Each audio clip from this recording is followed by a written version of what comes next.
मेरे चैनल में आपका स्वागत है। कृपया मेरे चैनल को लाइक, शेयर और सब्सक्राइब करें ताकि मैं ऐसे ही और भी अन्य किताबों का समीक्षा लेकर आऊं। गणेश चतुर्थी, वो 10 दिनों का माहौल, पंडालों की रौनक, मोदक की महक। और फिर आता है अनंत चतुर्दशी का दिन। ढोल ताशे, गणपति बप्पा मौर्य के जयकारे और फिर गणपति की विदाई, प्रतिमा का विसर्जन। ये नज़ारा भव्य तो बहुत होता है, पर मन में एक सवाल भी आता है, इतनी धूमधाम से जिस मूर्ति को स्थापित किया उसका विसर्जन क्यों? आखिर क्यों? आज हम इसी रिवाज गणेश विसर्जन को थोड़ा गहराई से समझने की कोशिश करेंगे। हमारे पास अलग अलग जानकारी है, कुछ कथाएं हैं, कुछ इतिहास की बातें और कुछ आज के सवाल भी, खासकर पर्यावरण से जुड़े हुए। तो चलिए इस सफर पे साथ चलते हैं। ये उन सब के लिए है जो इस परंपरा को जानते हैं और उनके लिए भी जो शायद इससे उतने परिचित ना हो। तो शुरुआत सबसे पहले सवाल से ही करते हैं। ये मूर्ति विसर्जन, ये परंपरा आखिर शुरू कैसे हुई? क्या है इसके पीछे की सोच? कोई कहानी है? हाँ, बिल्कुल।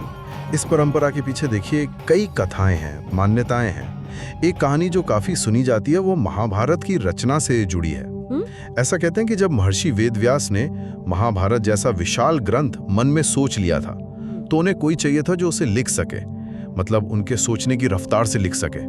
तो उन्होंने गणेश जी से प्रार्थना की। अच्छा, गणेश जी से? जी हाँ, गणेश जी मान तो गए, पर एक शर्त रखी कि वेद व्यास जी बोलना शुरू करेंगे तो रुकेंगे नहीं, बिल्कुल नहीं। और गणेश जी भी बिना समझे कुछ नहीं लिखेंगे। अरे, ये तो दिलचस्प शर्त है। हाँ, और उधर वेद व्यास जी ने भी कहा कि गणेश जी हर श्लोक का अर्थ समझकर ही लिखें। तो कहते हैं ये लिखने का काम गणेश चतुर्थी के दिन शुरू हुआ और बिना रुके पूरे 10 दिन चला, अनंत चतुर्दशी तक। पूरे 10 दिन लगातार? जी। अब आप सोचिए, 10 दिन लगातार लिखना। जाहिर है इस जबरदस्त मेहनत से गणेश जी के शरीर में बहुत गर्मी पैदा हो गई, उन्हें ताप महसूस होने लगा। स्वाभाविक है। तब वेद व्यास जी ने उन्हें ठंडक पहुंचाने के लिए पास के सरोवर में डुबकी लगवाई, ऐसा कहते हैं। अच्छा। इसी से जुड़े एक और बात भी है। कुछ लोग कहते हैं कि वेद व्यास जी ने गणेश जी के तपते शरीर पर मुल्तानी मिट्टी या शायद चंदन का लेप किया था। लेप किया था? हाँ, और जब वो लेप सूख गया तो शरीर में थोड़ी अकड़न आ गई और मिट्टी झड़ने लगी। तब फिर से उन्हें शीतल करने के लिए जल में उतारा गया। ओह, तो ये कारण था। और हाँ, इन 10 दिनों में वेद व्यास जी ने गणेश जी का खूब ख्याल रखा, उन्हें उनके पसंदीदा भोग खिलाएं, जैसे मोदक, लड्डू। वाह, तो मान्यता ये बन गई कि इसी घटना की याद में गणेश जी की मूर्ति स्थापित करना, 10 दिन पूजा करना, भोग लगाना और फिर चतुर्दशी को उसी तरह जल में शीतल करना, मतलब विसर्जन करना, ये एक प्रतीकात्मक परंपरा शुरू हो गई। ज्ञान के उस महान यज्ञ और समर्पण का प्रतीक। बिल्कुल। ये तो बहुत ही रोचक कहानी है, महाभारत से जुड़ी हुई। एक और कथा का भी जिक्र है, शायद कथा मंजरी स्रोत में, जो थोड़ी अलग है, भक्ति भाव वाली लगती है। हाँ, वो कहानी भी बड़ी प्यारी है। उसमें यह है कि गणेश जी एक बार बालक का रूप धरकर पृथ्वी पर घूम रहे थे। उन्हें भूख लगी। अच्छा। एक अमीर घर गए तो वहां से उन्हें भगा दिया गया, पर एक गरीब महिला थी, श्रद्धा नाम की। उसने अपनी थोड़ी सी खीर में से भी उन्हें और उनके चूहे मूषक को खिला दिया। अरे वाह। जब गणेश जी ने और मांगी तो श्रद्धा की बेटी खुशी ने अपनी कटोरी भी दे दी। तो उनके इस सीधे साधे निस्वार्थ प्रेम को देखकर गणेश जी बहुत खुश हुए। उन्होंने अपना असली रूप दिखाया और उन्हें खूब आशीर्वाद दिया। तो ये कहानी सिखाती है कि भगवान को दिखावा नहीं, सच्चा भाव चाहिए। बिल्कुल बिल्कुल, भक्ति का महत्व। ये दोनों कथाएं तो ठीक हैं, ये व्यक्तिगत भक्ति और मान्यताओं की बात हो गई। लेकिन गणेश पूजा, जो शायद पहले घरों तक ही सीमित होगी, वो इतने बड़े सार्वजनिक उत्सव में कैसे बदल गई? खासकर महाराष्ट्र में जो हम देखते हैं, इसमें लोकमान्य तिलक का नाम बहुत आता है। क्या रोल था उनका? आपने बिल्कुल सही पकड़ा। देखिए, गणेश पूजा महाराष्ट्र में पहले से थी। पेशवाओं के समय में भी इसे महत्व मिला था। पुणे में जो कस्बा गणपति हैं, जिन्हें शहर का ग्राम देवता मानते हैं, कहते हैं उनकी स्थापना तो शिवाजी महाराज की मां जीजाबाई ने की थी। अच्छा, ये तो बहुत पुरानी बात हुई। हाँ, लेकिन 1893 में लोकमान्य बाल गंगाधर तिलक ने इसे सार्वजनिक गणेशोत्सव का रूप दिया और उनका मकसद सिर्फ पूजा पाठ तक सीमित नहीं था। तो फिर क्या था? वो समय था अंग्रेजों के राज का। तिलक जी को लगा कि भारतीयों को एक साथ लाने के लिए कोई मंच चाहिए, तो उन्होंने गणेशोत्सव को चुना ताकि लोग जात पात भूलकर एक साथ आएं। मतलब सामाजिक एकता के लिए। हाँ, सामाजिक एकता। और ये उत्सव एक तरह से सामाजिक बुराइयों जैसे छुआछूत के खिलाफ आवाज उठाने का, समाज को संगठित करने का और आम लोगों में आजादी की लड़ाई का जोश भरने का एक जरिया बन गया। ये धर्म और राजनीति का एक मेल था, कह सकते हैं। अच्छा, तो ये सिर्फ धार्मिक नहीं, सामाजिक और राजनीतिक भी था। बिल्कुल। और विकिपीडिया में एक घटना का जिक्र है जो शायद बताती है कि ये सार्वजनिक विसर्जन की प्रथा कैसे और पक्की हुई। क्या घटना? हुआ ये कि जब तिलक जी ने 1893 में पहला सार्वजनिक उत्सव किया तो उसमें समाज के सब लोग आए, हर जाति के। उत्सव के बाद जब मूर्ति को वापस मंदिर ले जाने की बात हुई तो कुछ पुराने ख्याल के पंडितों ने ऐतराज किया। ऐतराज किस बात पर? उन्होंने कहा कि कथित अछूतों ने मूर्ति को छू लिया है तो वो अपवित्र हो गई है, उसे मंदिर में नहीं रख सकते। ओह, उस समय ऐसी बातें थीं? हाँ, उस विवरण के हिसाब से तो लगता है। तो विवाद बढ़ा। अब इस झगड़े से बचने के लिए बीच का रास्ता ये निकाला कि मूर्ति को मंदिर में न रखकर समुद्र में विसर्जित कर दिया जाए। अरे, तो अनजाने में ही सही उस विरोध ने विसर्जन को और बढ़ावा दे दिया। हाँ, ऐसा कह सकते हैं। और फिर धीरे धीरे ये उत्सव स्वतंत्रता संग्राम का एक बड़ा मंच बन गया। ये तो कमाल की बात है, एक धार्मिक उत्सव और आजादी की लड़ाई। जी हाँ, ये सिर्फ आरती और भोग तक नहीं रहा। इन पंडालों में बड़े बड़े राष्ट्रवादी नेता आते थे, भाषण देते थे, लोगों में जोश भरते थे। वीर सावरकर, नेताजी सुभाष चंद्र बोस, सरोजिनी नायडू, कई बड़े नाम इन मंचों से जुड़े। सच में? हाँ, कहते हैं अंग्रेज सरकार भी इन आयोजनों से काफी परेशान थी, इतनी कि इसका जिक्र उस वक्त के रॉलेट समिति की रिपोर्ट में भी मिलता है। रॉलेट समिति की रिपोर्ट में? हाँ, आपको याद होगा, रॉलेट समिति उस समय भारत में जो राष्ट्रवादी आंदोलन उठ रहे थे उनकी जांच कर रही थी। रिपोर्ट में लिखा था कि गणेशोत्सव के दौरान युवकों की टोलियां अंग्रेजी शासन के खिलाफ गाने गाती हैं, पर्चे बांटती हैं। बाप रे, मतलब इसका असर काफी गहरा था। निश्चित रूप से। तो ये तो बात हुई महाराष्ट्र की कि कैसे ये उत्सव एक सामाजिक और राजनीतिक आंदोलन भी बना।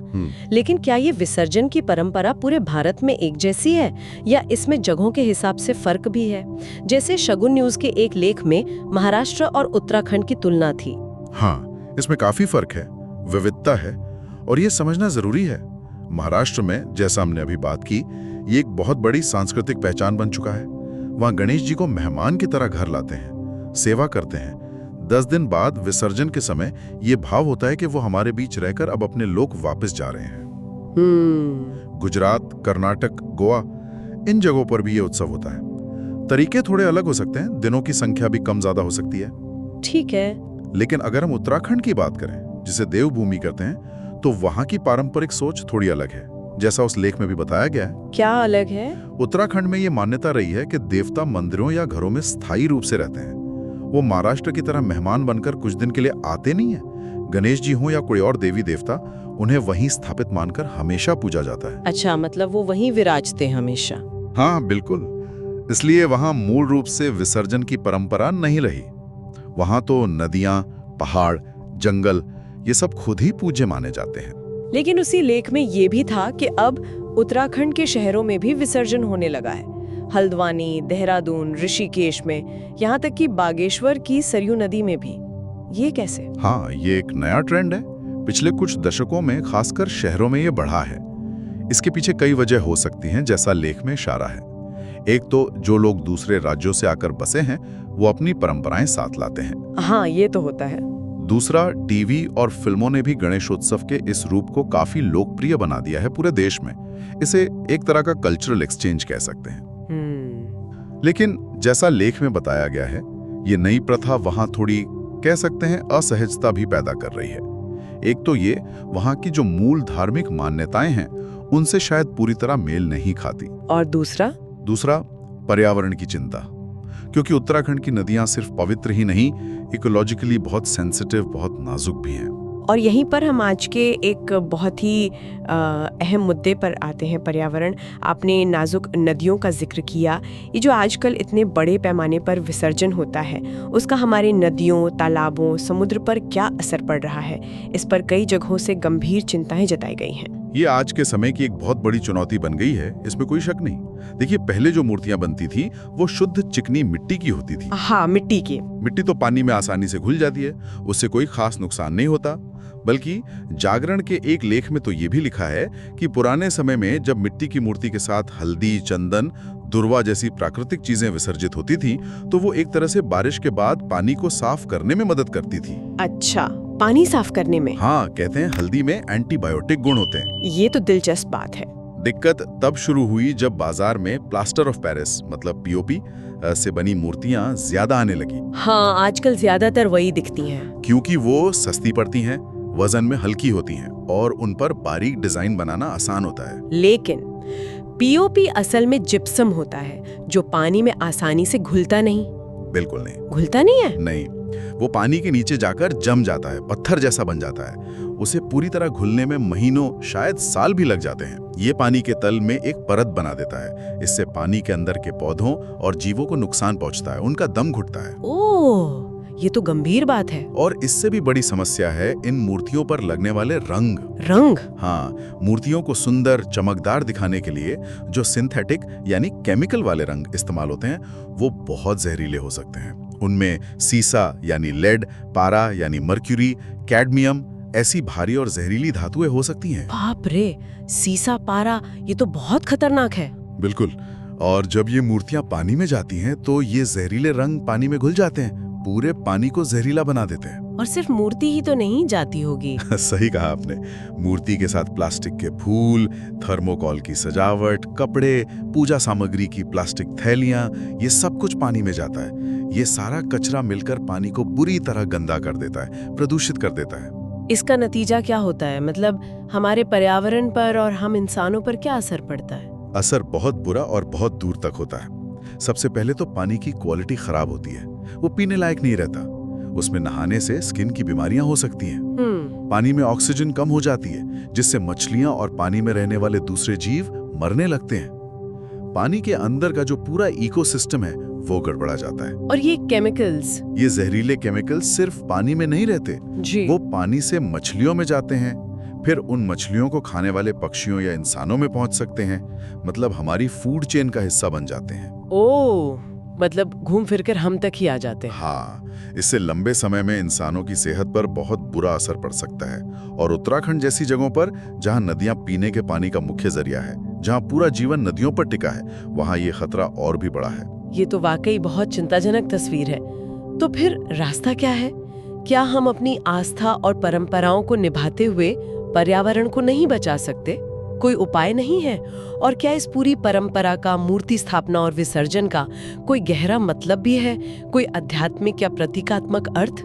समाधान बिल्कुल है, और अच्छी बात यह है कि अब उन पर बात भी हो रही है और कुछ हद तक काम भी शुरू हुआ है। जैसे कि? सबसे पहला और सबसे जरूरी कदम है इको फ्रेंडली मूर्तियां अपनाना। मतलब वापस मिट्टी की मूर्तियों की तरफ लौटना। मिट्टी की मूर्तियां? हाँ, ऐसी मूर्तियां जो शुद्ध मिट्टी से बनी हो, जिन्हें पकाया न गया हो और जिन्हें रंगने के लिए केमिकल नहीं बल्कि हल्दी, गेरू, मुल्तानी मिट्टी, फूलों सब्जियों के रस जैसे प्राकृतिक रंगों का इस्तेमाल किया गया हो। ये मूर्तियां पानी में आसानी से घुल जाती हैं और कोई नुकसान नहीं करती। ये तो सबसे अच्छा उपाय लगता है। दूसरा तरीका है कृत्रिम तालाब या कुंड बनाना।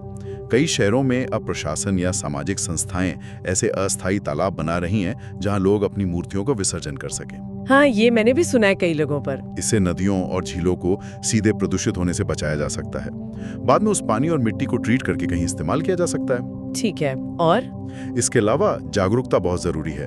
लोगों को पीओपी और केमिकल रंगों के नुकसान बताने होंगे। उन्हें समझाना होगा कि पारंपरिक तरीके सिर्फ पर्यावरण के लिए बेहतर हैं, बल्कि शायद आस्था के मूल भाव के ज्यादा करीब भी हैं। और पूजा की बाकी सामग्री भी पानी में ना फेंकें, उसे अलग इकट्ठा करके खाद बनाएं या रिसाइकल करें। सही बात है। और इसका गहरा अर्थ, क्या ये सिर्फ मूर्ति लाना और बहा देना है, या इसके पीछे कोई दर्शन, कोई फिलॉसफी भी है? आध्यात्मिक नजरिए से देखें तो ये स्थापन और विसर्जन जीवन के चक्र का प्रतीक है। ये हमें याद दिलाता है कि इस दुनिया में कुछ भी स्थायी नहीं है। Nothing is permanent. अच्छा। हर चीज बनती है और फिर मिट्टी में मिल जाती है, प्रकृति में वापस चली जाती है। जिस रूप को हम इतने प्यार से बनाते हैं, पूजते हैं, उसे भी आखिर जाना ही होता है। ये हमें अनासक्ति मतलब नॉन अटैचमेंट का पाठ सिखाता है। जीवन का चक्र। और जैसा हमने पहले कहा था, वो पारंपरिक समझ भी है कि पुराने जमाने में मिट्टी और हल्दी चंदन जैसी चीजों का विसर्जन शायद पानी को शुद्ध करने का एक तरीका भी था। हाँ, वो भी है। उस निराकार सर्वव्यापी ईश्वर को महसूस करने का एक साधन है जो असल में हमारे अंदर ही है। तो गणेश उत्सव सिर्फ एक भारी उत्सव नहीं, ये अपने अंदर की चेतना को जगाने, जीवन की सच्चाई को समझने और प्रकृति से अपने रिश्ते को महसूस करने का एक मौका भी हो सकता है। तो आज हमने गणेश विसर्जन के कितने अलग अलग रंग देखे। वेद व्यास और गणेश जी की कहानी से लेकर लोकमान्य तिलक के आंदोलन तक, महाराष्ट्र और उत्तराखंड की अलग अलग परंपराएं, और आज के समय की सबसे बड़ी चुनौती पर्यावरण और उसके समाधानों पर भी बात की।